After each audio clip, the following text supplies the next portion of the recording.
Hello, welcome to Orange Academy. Welcome to a new class of Life Science class 10.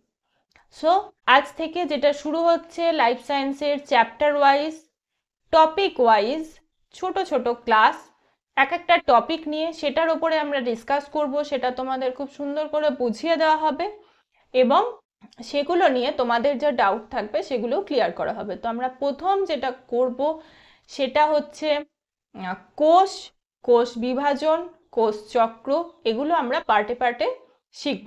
হয়তো 2 বা 3টে class লাগবে, দেখা যাক, সেটা পড়াতে পড়াতে বুঝতে পারবো কতটা কি লাগছে, সময় কিভাবে এগোচ্ছে।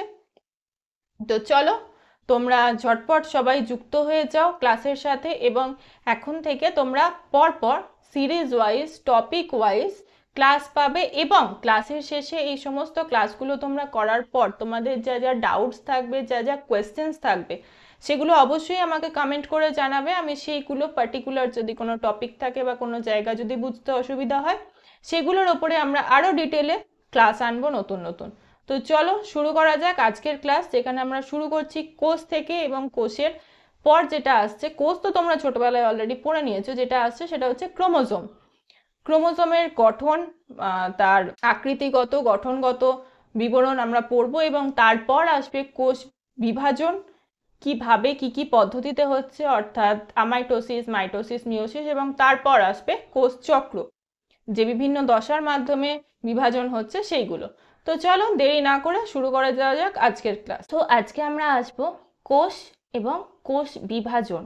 কোষ আমরা অলরেডি ছোটবেলায় পড়ে এসেছি, কোষ থেকেও কোষের বিভাজন কিভাবে হচ্ছে সেইটা সম্পর্কে আমরা আজকে ডিটেল পড়ব এবং খুব ভালোভাবে বুঝতে হবে। অনেকেরই মনে হয় যে এই চ্যাপ্টারটা খুব কমপ্লিকেটেড, কিন্তু আসলে নয়, খুব সহজ, খুব সহজভাবে বুঝে গেলেই খুব সহজ। তো কোষ কি আমরা জানি যে সজীব আবরণ দ্বারা আবৃত প্রোটোপ্লাজম যুক্ত জীবদেহের গঠনগত ও কার্যগত একককে কোষ বলে।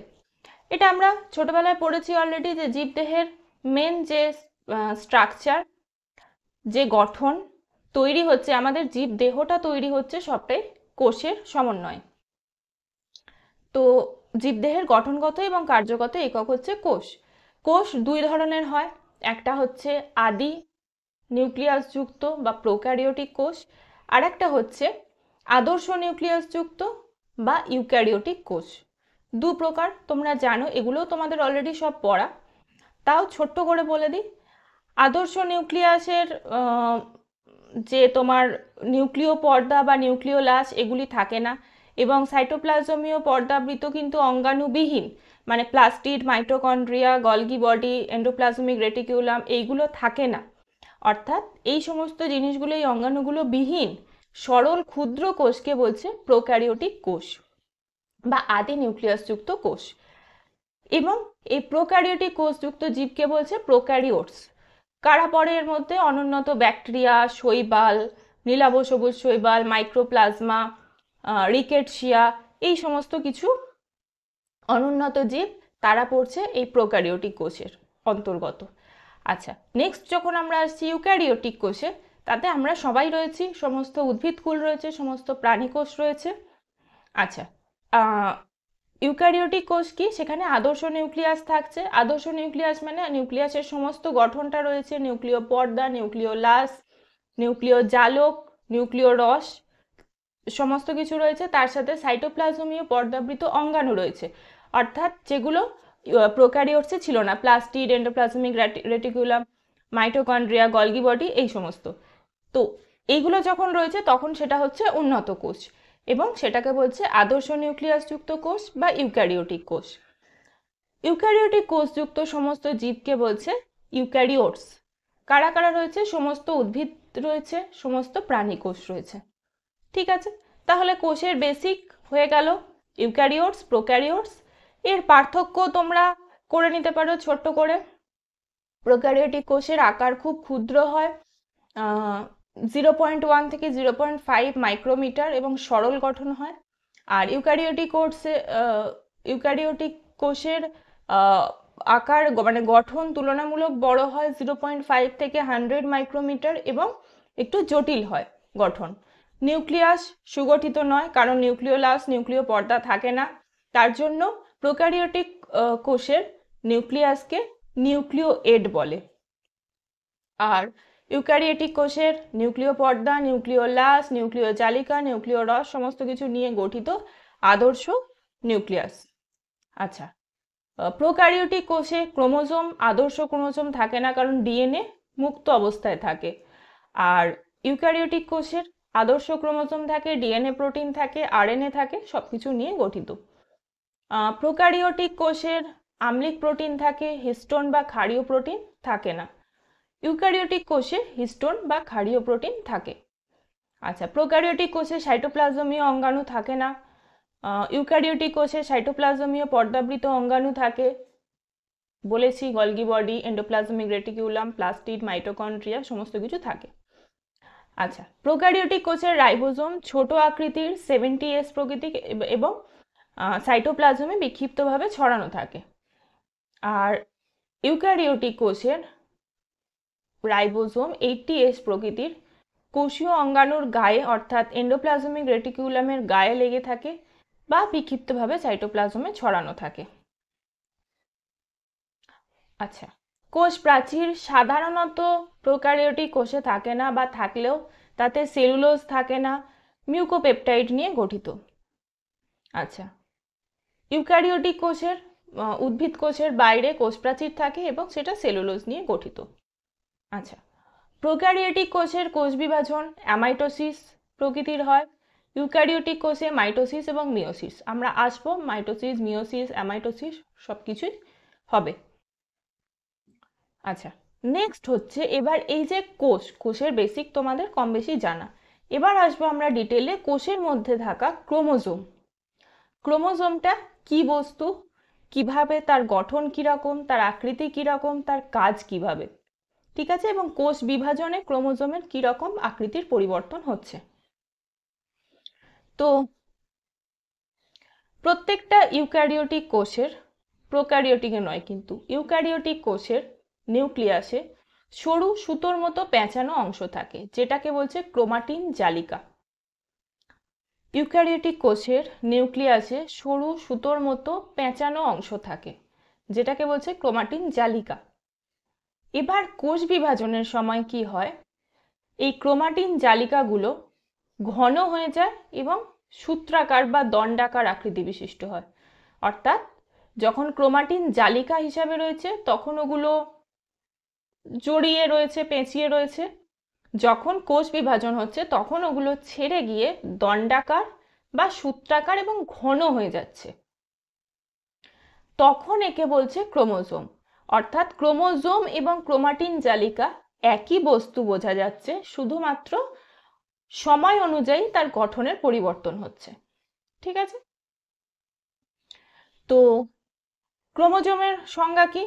নিউক্লিয়াসের ক্রোমাটিন জালিকা থেকে উৎপন্ন, কোষ বিভাজনের সময় নিউক্লিক অ্যাসিড ও প্রোটিন নিয়ে গঠিত যে সূত্রাকার বা দণ্ডাকার অংশ জীবের বংশগত বৈশিষ্ট্য বহন, পরিব্যক্তি ও বিবর্তনে মুখ্য ভূমিকা গ্রহণ করে, তাকে ক্রোমোজোম বলে। ক্রোমোজোম কি করছে, আমাদের জীবের যা কিছু বৈশিষ্ট্য, মানে জেনেটিক বৈশিষ্ট্য, সেগুলোকে বহন করে নিয়ে যাচ্ছে, পরিব্যক্তি, বিবর্তন, এই সমস্ত ক্ষেত্রে ভূমিকা পালন করছে, ঠিক আছে। তো আর একবার বলে দিই, নিউক্লিয়াসের ক্রোমাটিন জালিকা থেকে উৎপন্ন, কোষ বিভাজনের সময় নিউক্লিক অ্যাসিড ও প্রোটিন নিয়ে গঠিত যে সূত্রাকার বা দণ্ডাকার অংশ, যেটা জীবের বংশগত বৈশিষ্ট্য বহন, পরিব্যক্তি ও বিবর্তনে মুখ্য ভূমিকা গ্রহণ করে, তাকে ক্রোমোজোম বলে। ক্রোমোজোম কথাটা কে আবিষ্কার করেছিলেন? বিজ্ঞানী ওয়াল্ডেয়ার। ওকে, আচ্ছা, এবার হচ্ছে ক্রোমোজোমের সংখ্যা, খুব ইম্পর্টেন্ট, যেটা ভুল হয় এবং যেটা ম্যান্ডেটরি শর্ট কোয়েশ্চেনে আসে। যখন টেস্ট পেপার সলভ হয়েছে তখনও দেখেছো তোমরা, কম বেশি প্রত্যেকটা পেপারে ক্রোমোজোমের সংখ্যা জানতে চেয়েছে। কেন? জীবের একটি নির্দিষ্ট প্রজাতির ক্রোমোজোম সংখ্যা সবসময় একই থাকে, মানে ধ্রুবক। কিন্তু মানুষের ক্রোমোজোমের সংখ্যা দুরকম, দু জায়গায়। দেহকোষে 46টা, জনন কোষে 23টা। ডিপ্লয়েড, হ্যাপ্লয়েড, আসবো আরো ডিটেলে। দেহকোষে সবসময় ডিপ্লয়েড সংখ্যায় ক্রোমোজোম থাকে, অর্থাৎ 2n মানে 46টা। জনন কোষে সবসময় 23টা থাকে, অর্থাৎ n সংখ্যক, হ্যাপ্লয়েড, অর্ধেক। আচ্ছা, এবার হচ্ছে ক্রোমোজোমের গঠন কিরকম। ক্রোমোজোম মোটামুটি সরু, দীর্ঘ, সূত্রাকার। তবে ক্রোমোজোমের গঠনের পরিবর্তন হয়, মানে কোষ বিভাজন যে হচ্ছে, কোষ বিভাজনের বিভিন্ন ধাপেতে আমরা আসবো, যে 4টি ধাপ আছে, প্রোফেজ, মেটাফেজ, অ্যানাফেজ, টেলোফেজ। তার আগে আমরা এই যে ক্রোমোজোম ডিভিশন হচ্ছে সেটা কিভাবে হচ্ছে, বা কোষের ডিভিশন হচ্ছে সেটা কিভাবে হচ্ছে, সেটা জানার জন্য আগে আমাদের ক্রোমোজোমকে কেমন দেখতে, কেমন স্ট্রাকচার আছে সেটা জানা দরকার, তাহলে আমাদের কোষ বিভাজন বুঝতে আরো সুবিধা হবে। তো সাধারণত আমরা কোন দশায় ক্রোমোজোমকে দেখতে পাই ভালোভাবে? মেটাফেজ দশায়। মেটাফেজ দশায় ক্রোমোজোমগুলো খুব ভালোভাবে ছড়িয়ে যায় এবং যে রং মানে যে কালার দেওয়া হয় সেটা গ্রহণ করে এবং সেটা সুস্পষ্ট হয় এবং বেশ স্থূলাকৃতি হয়, অর্থাৎ একটু মোটাসোটা হয়ে যায় ক্রোমোজোমের স্ট্রাকচারটা। তো ক্রোমোজোমের মেটাফেজ দশায় আমরা যে স্ট্রাকচার দেখতে পাই সেটা কিরকম? প্রথমত থাকে ক্রোমাটিড। ক্রোমাটিড কি? ক্রোমোজোমের যে বাহুগুলি রয়েছে, অর্থাৎ প্রত্যেকটা মেটাফেজ ক্রোমোজোম দুটো সম প্রকৃতির, সম দৈর্ঘ্যের, লম্বা সূত্রাকার অংশ নিয়ে তৈরি, যারা পরস্পর সেন্ট্রোমিয়ার অংশে যুক্ত থাকে, এদেরকে ক্রোমাটিড বলে। অর্থাৎ একটা বলের মতো স্ট্রাকচার, ছোট, এবং তার দুপাশে দুটো বাহু থাকে, যেটাকে, যে বাহু দুটোকে বলছে ক্রোমাটিড, আর যে বলের মতো স্ট্রাকচারটা রয়েছে সেটাকে বলছে সেন্ট্রোমিয়ার। তো প্রত্যেকটা মেটাফেজ দশায় মেটাফেজ ক্রোমোজোম দুটি সমপ্রকৃতি, সমদৈর্ঘ্যের, লম্বা সূত্রাকার অংশ নিয়ে গঠিত, যারা পরস্পর সেন্ট্রোমিয়ার অংশে যুক্ত থাকে, এদেরকে বলছে ক্রোমাটিড। তো এই ক্রোমাটিডের যে সেন্ট্রোমিয়ার, সেন্ট্রোমিয়ারের উপরের এবং নিচের দিকের অংশ তাকে বলছে বাহু। ঠিক আছে, নেক্সট হচ্ছে ক্রোমোনিমা। ক্রোমোনিমা কি? ইন্টারফেস দশায় ইলেকট্রন, এখন এইগুলো একটু অসুবিধা হবে বুঝতে, যে মেটাফেজ কি, ইন্টারফেস কি। আমরা যখন কোষ বিভাজনে যাব তখন এই দশাগুলো পরিষ্কার হয়ে যাবে। আচ্ছা, তো ইন্টারফেস দশায় ইলেকট্রন অণুবীক্ষণ যন্ত্রের সাহায্যে দেখা গেছে ক্রোমোজোম দুটো সূক্ষ্ম পেঁচানো ক্রোমাটিন তন্তু নিয়ে গঠিত হয়। এই তন্তুগুলিকে ক্রোমোনিমা বলে, বা এক বচনে বা একটিকে বলছে ক্রোমোনিমাটা। আচ্ছা, তো আরেকবার বলি, ইন্টারফেস দশায় ইলেকট্রন অণুবীক্ষণ যন্ত্রের সাহায্যে দেখা গেছে যে ক্রোমোজোম দুটো সূক্ষ্ম পেঁচানো ক্রোমাটিন তন্তু নিয়ে গঠিত হয়, যে তন্তুগুলোকে বলছে ক্রোমোনিমা। এই ক্রোমোনিমা তন্তুই বিভাজনকালে কুণ্ডলীকৃত হয়ে ক্রোমাটিড গঠন করে। মানে আমরা ওই যে ক্রোমাটিন জালিকা, ক্রোমোজোম যেরকম পড়লাম, যে যখন কোষ বিভাজন হচ্ছে না তখন ওগুলো পেঁচিয়ে রয়েছে, তখন বলছে ক্রোমাটিন জালিকা। যখন কোষ বিভাজনের সময় আসছে তখন ওগুলো ছেড়ে গিয়ে, মানে ওই পেঁচানো থেকে ছেড়ে গিয়ে একদম সুতোর মানে দণ্ডাকার বা লম্বা স্ট্রাকচারে আসছে যখন, তখন সেটাকে নাম দেওয়া হচ্ছে ক্রোমোজোম। ঠিক সেরকম ব্যাপার, যখন কোষ বিভাজন হচ্ছে তখন ওই ক্রোমোনিমাগুলোই সোজা স্ট্রেট হয়ে গিয়ে তখন সেটা হচ্ছে ক্রোমাটিড। বাট আবার যখন ইন্টারফেস দশা, অর্থাৎ যখন কোষ বিভাজন হচ্ছে না, তখন ওগুলো পেঁচানো তন্তুর মতো হয়ে থাকছে, সেটা হচ্ছে ক্রোমোনিমা। ঠিক আছে, এই ক্রোমোনিমা তন্তুই বিভাজনকালে কুণ্ডলীকৃত হয়ে ক্রোমাটিড গঠন করে। প্রত্যেকটি ক্রোমোনিমাটা একটি করে দ্বিতন্ত্রী ডিএনএ নিয়ে গঠিত। ঠিক আছে, নেক্সট হচ্ছে ক্রোমোমিয়ার। ক্রোমোমিয়ার কি? ক্রোমোনিমাটা তন্তুর রৈখিক দৈর্ঘ্য বরাবর অবস্থিত গোলাকার পুঁতির দানার মতো অংশগুলিকে ক্রোমোমিয়ার বলে। ক্রোমোমিয়ারগুলি প্রকৃতপক্ষে ক্রোমাটিন তন্তুগুলির ঘনীভূত অংশ বা জট। আরেকবার বলে দিই, ক্রোমোনিমাটা তন্তুর রৈখিক দৈর্ঘ্য বরাবর অবস্থিত গোলাকার পুঁতির দানার মতো অংশ দেখা যায়। অর্থাৎ পুঁতির দানার মতো কেন না, ক্রোমাটিন তন্তুগুলো ঘনীভূত হয়ে জট পাকিয়ে থাকে ছোট ছোট বলের মতো বা পুঁতির মতো হয়ে, যেটাকে বলছে ক্রোমোমিয়ার। ওকে, আচ্ছা, সেন্ট্রোমিয়ার কি? ক্রোমোজোমের মুখ্য খাঁজ অংশে অবস্থিত অরঞ্জিত, যেটা রং গ্রহণ করে না। যে অংশ ক্রোমাটিড দুটিকে পরস্পর যুক্ত রাখে এবং বিভাজনকালে ক্রোমোজোমকে বেম তন্তুর সঙ্গে যুক্ত রাখে তাকে সেন্ট্রোমিয়ার বলে। আমরা ক্রোমাটিড যখন পড়লাম তখন দেখলাম যে একটা অংশে, সেন্ট্রোমিয়ার অংশে ক্রোমোজোমগুলো যুক্ত থাকছে। এটা যদি ক্রোমোজোম হয় এরকম, তো এই যে মিডল পোর্শনটা যেখানে ক্রোমোজোম বাহু দুটো যুক্ত থাকছে সেটা হচ্ছে সেন্ট্রোমিয়ার, আর এই দুটো হচ্ছে ক্রোমাটিড। ওকে, তো এখানে যে একটা খাঁজ সৃষ্টি হয়, দুটো বাহু যেহেতু যুক্ত আছে সেহেতু এখানে যে খাঁজটা সৃষ্টি হচ্ছে, সেই খাঁজের এখানে ছোট্ট বলের মতো বা পুঁতির মতো একটা অংশ গঠন হয় যেটাকে বলছে সেন্ট্রোমিয়ার। ওকে, যেখানে দুটো ক্রোমাটিড পরস্পর যুক্ত থাকে। আচ্ছা, দুটো ছোট্ট ছোট্ট জিনিস আছে, একটা হচ্ছে ইউক্রোমাটিন, একটা হচ্ছে হেটেরোক্রোমাটিন। ক্রোমোজোমের বেশিরভাগ অংশ জুড়ে থাকা প্রসারিত অকুণ্ডলীকৃত যে অংশ কোষচক্রের ছেদ দশায় হালকাভাবে কিন্তু বিভাজনকালে গাঢ়ভাবে রঞ্জিত হয় সেটা হচ্ছে ইউক্রোমাটিন। আর ক্রোমোজোমের অল্প স্থান জুড়ে থাকা কুণ্ডলীকৃত যে অংশ কোষচক্রের ছেদ দশায় ও বিভাজন উভয় দশাতেই গাঢ়ভাবে রঞ্জিত হয় সেটা হচ্ছে হেটেরোক্রোমাটিন। ঠিক আছে, একটা হচ্ছে রং গ্রহণ করে, একটা না, রং গ্রহণ করার সময় আলাদা। যেটা ছেদ দশায় হালকাভাবে কিন্তু বিভাজন দশায় গাঢ়ভাবে রঞ্জিত হয় সেটা হচ্ছে ইউক্রোমাটিন।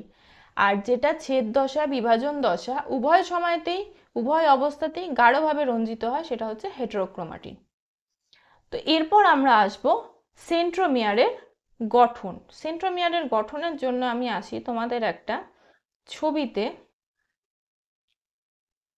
যে সেন্ট্রোমিয়ারের অবস্থান অনুযায়ী ক্রোমোজোম কিরকম হয়।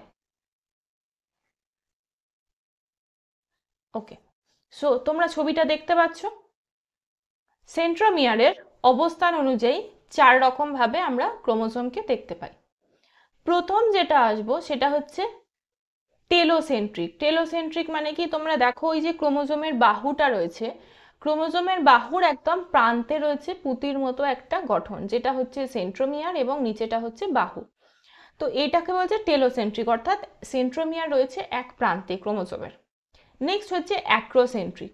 অ্যাক্রোসেন্ট্রিক কি, যখন টেলোমিয়ার মানে ওই শেষ থেকে একটু ভেতর দিকে, মানে একদম প্রান্ত থেকে একটু ভিতর দিকে যখন সেন্ট্রোমিয়ার অবস্থান করছে, অর্থাৎ একদিকের বাহু খুব ছোট এবং একদিকের বাহু খুব বড়, তখন সেটাকে বলছে অ্যাক্রোসেন্ট্রিক। নেক্সট হচ্ছে মেটাসেন্ট্রিক। মেটাসেন্ট্রিক কি, ঠিক মাঝ বরাবর রয়েছে সেন্ট্রোমিয়ার এবং দুদিকে দুটো যে বাহু রয়েছে দুটো সমান মাপের রয়েছে, সমান দৈর্ঘ্যের রয়েছে, দুটো ক্রোমাটিড সমান দৈর্ঘ্যের এবং মাঝখানে রয়েছে সেন্ট্রোমিয়ার, সেটাকে বলছে মেটাসেন্ট্রিক। আরেকটা হচ্ছে সাবমেটাসেন্ট্রিক। সাবমেটাসেন্ট্রিক কোনটা, যেখানে সেন্ট্রোমিয়ারটা ঠিক মাঝখান থেকে একটু ডান দিক বা একটু বাঁ দিক বা একটু উপর বা একটু নিচে, মানে কেন্দ্র থেকে একটু সাইডে অবস্থান করছে, সেটা হচ্ছে সাবমেটাসেন্ট্রিক। ঠিক আছে, মেটাসেন্ট্রিকে যখন একদম মিডলে রয়েছে, এটা সামান্য একধারে সরে রয়েছে। ঠিক আছে, তো সেন্ট্রোমিয়ারের অবস্থান অনুযায়ী ক্রোমোজোমের গঠন আমরা দেখলাম চার প্রকার, চার ধরনের গঠন আমরা দেখতে পেলাম। নেক্সট আমরা আসব সেন্ট্রোমিয়ারের সংখ্যা অনুযায়ী, সেন্ট্রোমিয়ারের সংখ্যা অনুযায়ী ক্রোমোজোমের কতগুলো প্রকার রয়েছে এবং কি কি। তো সেন্ট্রোমিয়ারের সংখ্যা অনুযায়ীও চার প্রকার রয়েছে। প্রথম হচ্ছে আসেন্ট্রিক। আসেন্ট্রিক মানে যেখানে কোনো সেন্ট্রোমিয়ার থাকছে না, শুধুমাত্র বাহু রয়েছে ক্রোমোজোমে। নেক্সট হচ্ছে মনোসেন্ট্রিক। মনোসেন্ট্রিক মানে যেখানে একটি মাত্র সেন্ট্রোমিয়ার রয়েছে, সেটা যেখানে ইচ্ছে অবস্থান করতে পারে। নেক্সট হচ্ছে ডাইসেন্ট্রিক, অর্থাৎ দুটো সেন্ট্রোমিয়ার রয়েছে, একটা ক্রোমোজোমের দুটো সেন্ট্রোমিয়ার রয়েছে, দ্যাট ইজ ডাইসেন্ট্রিক।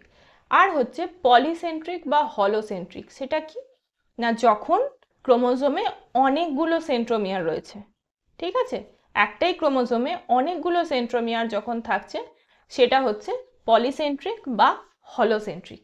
ওকে, তো আমরা এখনো অবধি ক্রোমোজোমের গঠনে কি কি পেলাম, ক্রোমাটিড পেলাম, ক্রোমাটিডেরই আর একটা অন্য অবস্থা সেটা হচ্ছে ক্রোমোনিমা, সেটা পেলাম, ক্রোমোমিয়ার পেলাম, সেন্ট্রোমিয়ার পেলাম।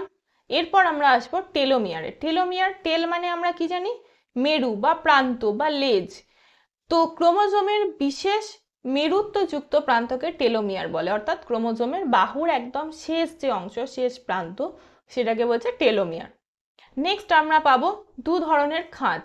একটা হচ্ছে মুখ্য খাঁজ, যেটা তো থাকবেই অবশ্যই ক্রোমোজোমের সেন্ট্রোমিয়ার যেখানে রয়েছে, অর্থাৎ দুটো বাহু যেখানে ভাঁজ হচ্ছে, যেখানে সেন্ট্রোমিয়ারটা রয়েছে সেই অংশটায় যে ভাঁজটা তৈরি হচ্ছে সেটাকে বলছে মুখ্য খাঁজ।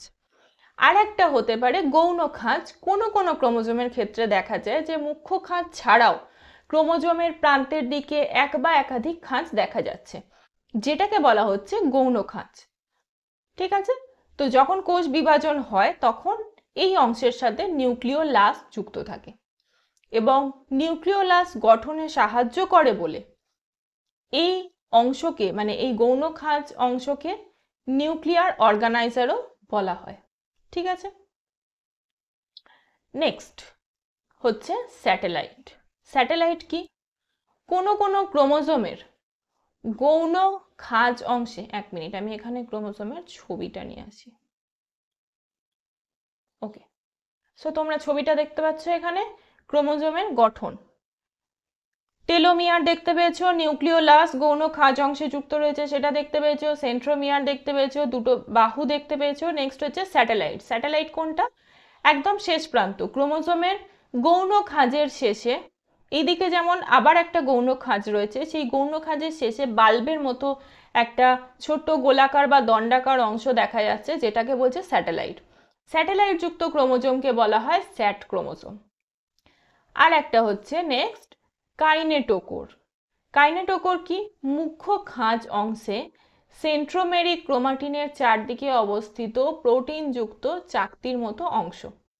কোনো কোনো ক্রোমোজোমের ক্ষেত্রে দেখা যায়, ক্রোমোজোমের প্রত্যেকটা ক্রোমোজোমের ক্ষেত্রেই এটা দেখা যায়, মুখ্য খাঁজ অংশে সেন্ট্রোমেরিক ক্রোমাটিনের চারদিকে একটা প্রোটিনযুক্ত একটা চাকতির মতো অংশ দেখা যায়, যেটাকে বলা হয় কাইনেটোকোর।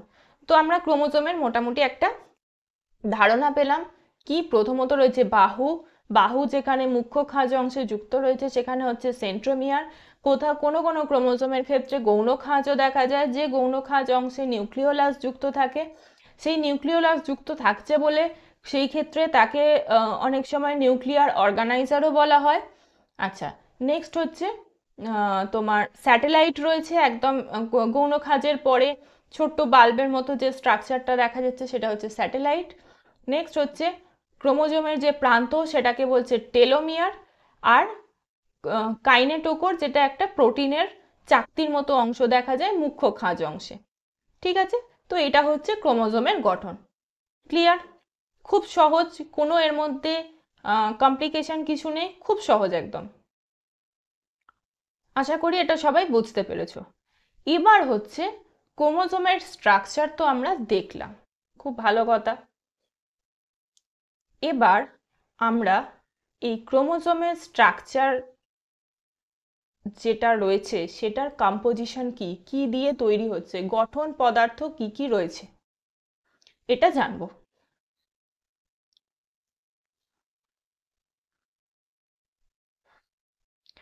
ওকে, তো ইউক্যারিওটিক ক্রোমোজোমের গঠন পদার্থ কি কি রয়েছে? প্রথম হচ্ছে নিউক্লিক অ্যাসিড, ডিএনএ, আরএনএ মানে ডিঅক্সিরাইবোনিউক্লিক অ্যাসিড, আর আরএনএ মানে হচ্ছে রাইবোনিউক্লিক অ্যাসিড। তার সাথে রয়েছে প্রোটিন, মেন যে দুটো জিনিস নিউক্লিক অ্যাসিড আর প্রোটিন। এছাড়াও এতে অল্প পরিমাণে থাকে কিছু ধাতব আয়ন, যেমন ক্যালসিয়াম, ম্যাগনেসিয়াম, আয়রন, এবং কার্বোহাইড্রেট থাকে অল্প পরিমাণে, লিপিড থাকে অল্প পরিমাণে। ঠিক আছে, লিপিড মানে ফ্যাট।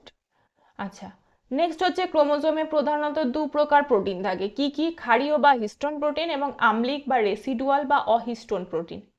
ঠিক আছে, আচ্ছা, নেক্সট হচ্ছে ডিএনএ এবং হিস্টোন প্রোটিন, এই দুটোই ক্রোমোজোমের মূল উপাদান। মানে প্রায় 90% ক্রোমোজোমটা গঠন হচ্ছে তোমার নিউক্লিক অ্যাসিড অর্থাৎ ডিএনএ এবং প্রোটিন দিয়ে, হিস্টোন প্রোটিন দিয়ে। আচ্ছা, যেটা মোটামুটি 1:1 অনুপাতে রয়েছে। আর কিছু থাকছে অল্প, বাকি যে 10% সেটা থাকছে তোমার আরএনএ, অহিস্টোন প্রোটিন, বা এই যে অল্প পরিমাণে কার্বোহাইড্রেট, লিপিড, এই যে যেগুলো রয়েছে বাকি উপাদানগুলো, সেগুলো থাকছে বাকি 10%। এবার হচ্ছে নিউক্লিক অ্যাসিড দু প্রকার। কি কি? DNA, RNA. খুব ভাইটাল, ডিএনএ এবং আরএনএ। একদমই জটিল নয়। ডিএনএ স্ট্রাকচার মনে হয় খুব কঠিন, এবং যেটা আরও ভাইটাল কোয়েশ্চেন আসে, শর্ট কোয়েশ্চেন তোমাদের, যে ডিএনএ এবং আরএনএতে যে বেসগুলো রয়েছে, কোনটা পিউরিন বেস, কোনটা পিরিমিডিন বেস, কোনটা কি অল্টারনেটিভ থাকছে, ডিএনএতে কোনটা থাকছে, আরএনএতে কোনটা থাকছে, খুব ভাইটাল। আসছি, খুব সহজ করে বুঝিয়ে দেবো, কোনো অসুবিধা হবে না। তো ডিএনএ, ডিঅক্সিরাইবোনিউক্লিক অ্যাসিড। ডিএনএ অণু দুটো পরস্পর ডান দিকে ঘোরানো পেঁচানো সিঁড়ির মতো তন্তু নিয়ে একটা দ্বিতন্ত্রী ডিএনএ গঠন করে।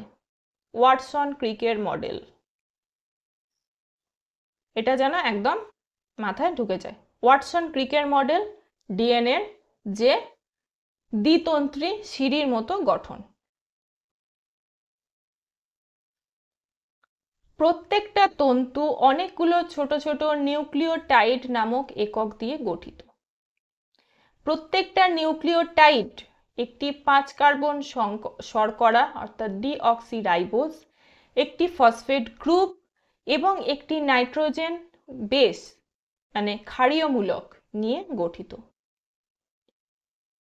কি কি এলো? ডিএনএ কি কি নিয়ে গঠিত? ডিএনএ তন্তু যে সিঁড়ির মতো পেঁচানো দ্বিতন্ত্রী ডিএনএ, সেটার মূল যে জিনিসগুলো রয়েছে সেগুলো হচ্ছে অনেকগুলো ছোট ছোট নিউক্লিওটাইড। এবার এক একটি নিউক্লিওটাইড 5 কার্বন শর্করা, একটা ফসফেট গ্রুপ, একটা নাইট্রোজেন বেস নিয়ে গঠিত। 5 কার্বন শর্করা, একটা ফসফেট গ্রুপ, একটা নাইট্রোজেন বেস, এই তিনটে জিনিস নিয়ে নিউক্লিওটাইড গঠিত এবং অনেকগুলো নিউক্লিওটাইড নিয়ে একটা ডিএনএ গঠিত। এবার হচ্ছে এই যে নাইট্রোজেন বেসগুলো, ডিএনএতে কি কি নাইট্রোজেন বেস থাকে? Adenine, guanine, thymine, cytosine. খুব ভালো করে মাথায় ঢুকিয়ে নিতে হবে। Adenine, guanine, thymine, cytosine, AGTC। কিভাবে যুক্ত থাকে? এ এর সাথে টি, জি এর সাথে সি, খুব হালকা হাইড্রোজেন বন্ধনী দিয়ে যুক্ত থাকে। অর্থাৎ এই যে অ্যাডেনিন, গুয়ানিন, এগুলো হচ্ছে পিউরিন বেস, থায়ামিন আর সাইটোসিন এগুলো হচ্ছে পিরিমিডিন বেস। তো একদিকের নাইট্রোজেন বেস অপর দিকের নাইট্রোজেন বেসের সঙ্গে দুর্বল হাইড্রোজেন বন্ধনী দিয়ে যুক্ত থাকে। এর সাথে টি মানে অ্যাডেনিনের সঙ্গে থায়ামিন আর গুয়ানিনের সঙ্গে সাইটোসিন দিয়ে ডিএনএ কে সিঁড়ির মতো আকৃতি দেয়। তোমরা যদি একটা মই কল্পনা করো, যে মইয়ের দুদিকে আর মাঝখানে ধাপগুলো রয়েছে, অর্থাৎ একদিকে রয়েছে অ্যাডেনিন, একদিকে থায়ামিন, আবার একদিকে গুয়ানিন, একদিকে সাইটোসিন, মাঝখানে ওই ধাপগুলো হাইড্রোজেন বন্ধনী। ঠিক আছে? তাহলে ডিএনএতে কি কি থাকছে? অ্যাডেনিন থাকছে, গুয়ানিন থাকছে, থায়ামিন থাকছে, সাইটোসিন থাকছে। এবার চলে আসবো আরএনএতে। আরএনএতে রয়েছে ডিএনএর মতোই বড় জৈব অণু, তবে এটা একতন্ত্রী, অর্থাৎ ওই সিঁড়ির মতো পেঁচানো নয়, একটাই সুতোর মতো অংশ গেছে, যেটার নিউক্লিওটাইড রাইবোজ শর্করাযুক্ত, ওটা ছিল ডিঅক্সিরাইবোজ, এটা হচ্ছে রাইবোজ। রাইবোজ শর্করাযুক্ত এবং এর নাইট্রোজেন বেসগুলো ডিএনএর মতোই, তবে থায়ামিনের পরিবর্তে থাকছে কি? ইউরাসিল। অর্থাৎ অ্যাডেনিন, গুয়ানিন, ইউরাসিল, সাইটোসিন। এখানে রয়েছে অ্যাডেনিনের সঙ্গে ইউরাসিল, গুয়ানিনের সঙ্গে সাইটোনিন। ঠিক আছে? আধুনিক ধারণা অনুসারে আম্লিক প্রোটিন ও আরএনএ ক্রোমোজোমের ভিতরের কাঠামো তৈরি করে এবং ক্ষারীয় প্রোটিন ও ডিএনএ তার উপর বিন্যস্ত থেকে ক্রোমোজোমের অবয়ব গঠন করে। ঠিক আছে? আম্লিক প্রোটিন ও আরএনএ ক্রোমোজোমের ভিতরে কাঠামো তৈরি করে এবং ক্ষারীয় প্রোটিন ও ডিএনএ তার উপরে থেকে ক্রোমোজোমের যে গঠন মানে যে অবয়ব স্ট্রাকচার সেটা তৈরি করে। আর ম্যাগনেসিয়াম, ক্যালসিয়াম, আয়রন এই সমস্ত যে ধাতব আয়নগুলো থাকে তারা ক্রোমোজোমের গঠনকে স্থায়ী করে। ঠিক আছে? তো এই যে ক্রোমোজোমের গঠন ডিএনএ আরএনএ কতটা কঠিন লাগলো? একদমই না। শুধু মাথায় রাখতে হবে নাইট্রোজেন বেসেতে কি পরিবর্তন হচ্ছে, এবং ওখানে রয়েছে ডিঅক্সিরাইবোজ শর্করা, এখানে রয়েছে শুধু রাইবোজ শর্করা। ঠিক আছে? আর বিশাল কিছু পার্থক্য নয়, জাস্ট ওখানে অ্যাডেনিন, গুয়ানিন, থায়ামিন, সাইটোসিন, এখানে অ্যাডেনিন, গুয়ানিন, ইউরাসিল, সাইটোসিন। ওকে, এইটুকু পার্থক্য। নেক্সট আমরা আসবো অটোজোম।